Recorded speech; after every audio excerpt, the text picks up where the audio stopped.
Here's my speed paint of me redrawing the book covers of Dogman.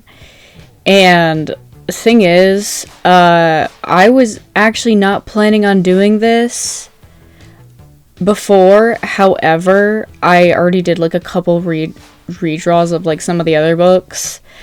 And I was planning on doing like a couple more, but then at that point I was like, you know, what if I just like did the whole series?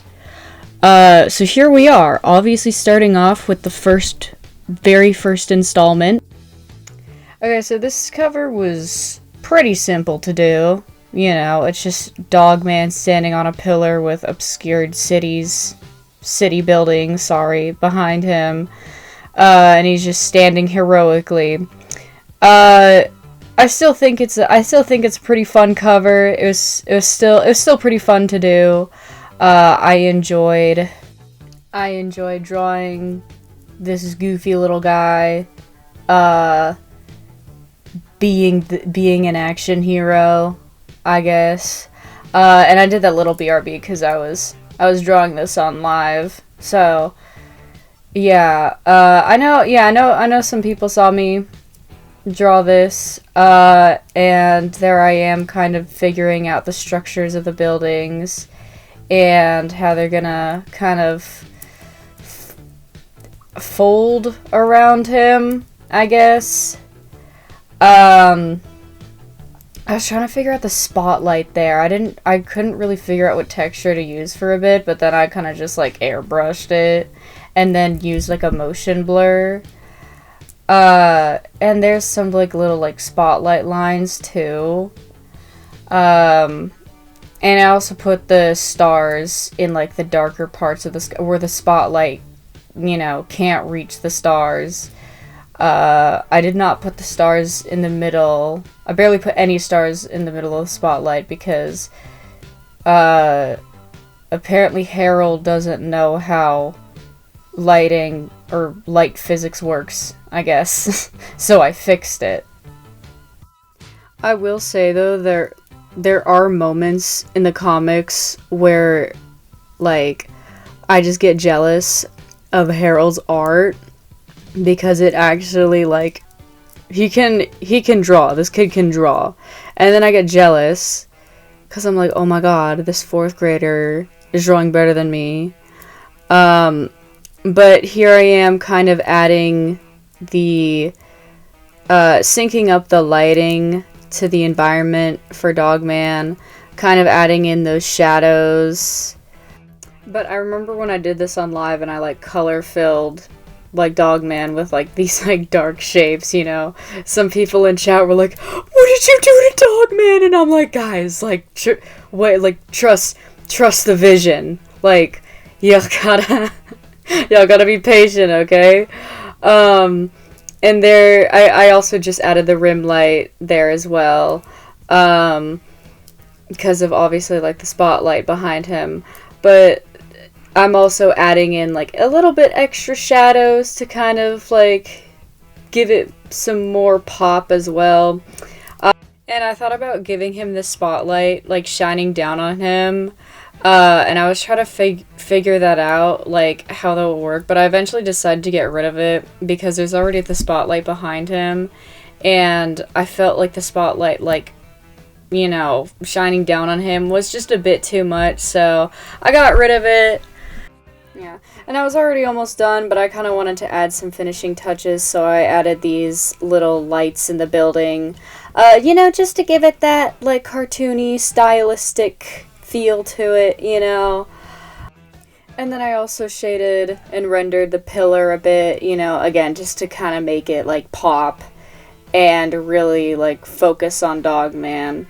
And this is the completed piece.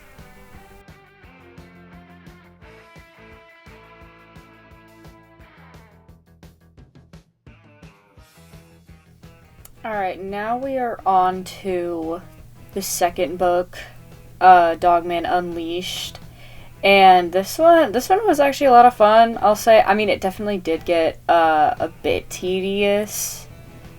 It was just, yeah, no, this one actually did get a bit tedious, but it was still fun. I actually do really like this book. I definitely think it's one of the best books. I will say I do like I really like the vibe of the earlier books.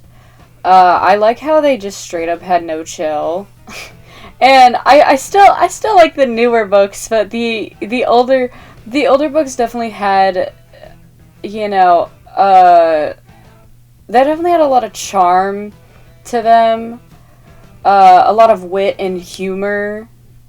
Um, and I think the second book is probably like one of the funniest books, especially considering like Flat Petey cracks me up, guys. Like I think it's just like his existence is just really funny to me, and you can see him like there, you know, he's riding the dinosaur. I like the part I like the part in the book where he like straight up just like folds himself like his head into a fan and starts like just like fanning the there's like that fliporama where he's just like fanning like that like obey spray. I thought that was hilarious. No, but you can also see Sarah and Chief down there. I like to give the human characters like more like unique designs than just like a circle and a trapezoid, you know? So for Sarah, I kind of have I draw her head kind of like a Tic Tac. I think it looks goofy. And for Chief, he's kind of like this big, like, stocky dude. Cause that's kind of just how I imagine him, honestly. And now you can see I'm coloring and I'm lining Dogman. I actually really enjoyed drawing this pose that he's in. It's very dynamic and it's very striking. And it was definitely a lot of fun. I definitely had a lot of fun drawing him, you know, all happy with his tongue out. And then there's Petey in the back. I accidentally lined him first, because usually I do the colors and then I line, but it like slipped my mind. I accidentally lined him first, and then I didn't realize till later, and then I just like... I was about to erase the line art and then, like, color it, but then I didn't want to do that, so I just, like, colored it instead, and I erased, like, some of the line art, because I mean, you see it in my artwork. I don't really line everything, because I think it adds, like, more, like, character to it, and there's the color refs for, Chief and Sarah. They're in that, like, tiny little cop car. I think it's funny how they do look regular size, but then they're in this small little cop car. I did shrink them down. Okay, yeah, no, I did shrink them down though to kind of like make them fit better. But I just think it's a little funny. And then there's also Flat Petey's skeleton T-Rex. I wanted to draw the forearm bone more accurate to how, like, it is.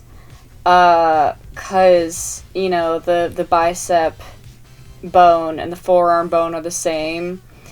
And I kind of, like, gave, like, a little bone anatomy lesson to my chat, but then I realized that because I drew the T-Rex earlier, then I realized that I did the same thing, so, I exposed myself as being a hypocrite on live. But from now on, if you're drawing forearm bones, they are not the same as bicep bones, so just keep that in mind. And also, there's me doing Flat Petey. And I colored him orange at first, but then yeah, no, you see it. I wanted to give him more of that, like, colored, like, crayon texture, because Petey just, like, you know, just, like, cut himself out like a piece of paper and then just, like, colored on it. So I wanted to give it that, like, crayon paper, feel, because that's literally what he is. And now I'm kind of adding in some little extra details to Petey's little, like, chest vehicle contraption that he made out of spite against Flippy. Kind of giving the pearls and the gold some shine. And here's the background as well. I had a bit of a hard time figuring out the brush strokes in the background, because in the book it kind of has like this paint texture, and I was trying to mimic that, but I eventually got it. And now I'm kind of just working on the shading and rendering for the characters as, you know, the final step, because we're almost done here. I just gotta add in my last minute touches of shading and rendering. But overall, this was really fun to do. Again, I think this book cover is really good. It's really fun. It's really striking. I think it says a lot. I will say, I definitely think, ironically enough, Dogman was the most fun to draw in this cover, just because, again, I really like his happy little face and his exciting pose. I think that was really fun to do, and we're almost done here. Just gotta add last minute touches, and here is the finished product.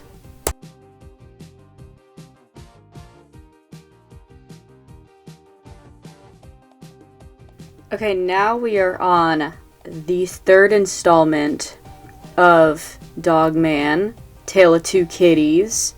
And fun fact, this was the very first book in the series to make me cry. So, yeah, but it was also like pretty funny, because I was at the barber getting my hair highlighted, and I'm tearing up with like tin foils in my hair. And I'm really hoping that the barber doesn't think she's doing a bad job, because like she was doing good. My hair looked good after, but I still had to deal with this emotional damage. And it was the part where after Petey abandons Lil Petey, and then like later he feels guilty about it, and then he goes looking out for his son, and then he comes back, and then he sees the little book that Lil Petey made for him. That's when I started crying. Yeah, no, that's just when the tears started to just fall. You know, I wasn't like full on sobbing, it was just a couple tears. But the last thing I expected from this like silly little book series was the topic of abandonment. You know? I did not expect that. That definitely threw me off guard, and I think that's why I just like started crying. But as for like the actually drawing the cover, this one was pretty simple and fun. I liked drawing Lil Petey being like the silly little dumb kid that he is. And one thing I like to do when I draw Lil Petey is drawing his hands like little circles, like kind of like Animal Crossing hands. Cause I know in the books they're just like little nubs. And when I first drew Lil Petey, I used to like actually draw him with like tiny little fingers, but I decided to draw his like little hands as just like little circles, because I just thought that was cuter. I also just wanted to say this book cover is a lot like the first two. You know, you got Dogman front and center, and there's like those like city buildings behind him. I do find it cool how the first three books have their own like little colors. Like the first book is blue, the second one is green, and this one is red. I just think this neat little thing. But here with drawing Dogman, I made his facial expression a bit more determined. Like he's ready to take on whatever big thing is happening, and which that's like the big gigantic buildings and also adopting a son. So, which this is also Petey's start into fatherhood. Well, accidental fatherhood, which like I honestly think that whole situation was pretty funny. He tried to clone himself and instead he gets a kid to raise. Okay, but now I'm trying to figure out how that iconic spotlight in the background is gonna work. I tried to use the spotlight I used in the first book, like copy and pasted it. But then I just decided to add in those little 3 for, you know, just a little extra pizzazz. I also took note of that soft outline behind him and mimicked that to help him stand out, really, and pop. And now I'm adding in that shading, that rendering. I usually start out with hard shading first, and then I set the layer to multiply, lower the opacity. Sometimes I duplicate the layer and then add a textured shading. And now for that final touch, I'm really adjusting the lighting and shading to make the characters really fit within the environment. And here is the completed product of Tale of Two Kitties.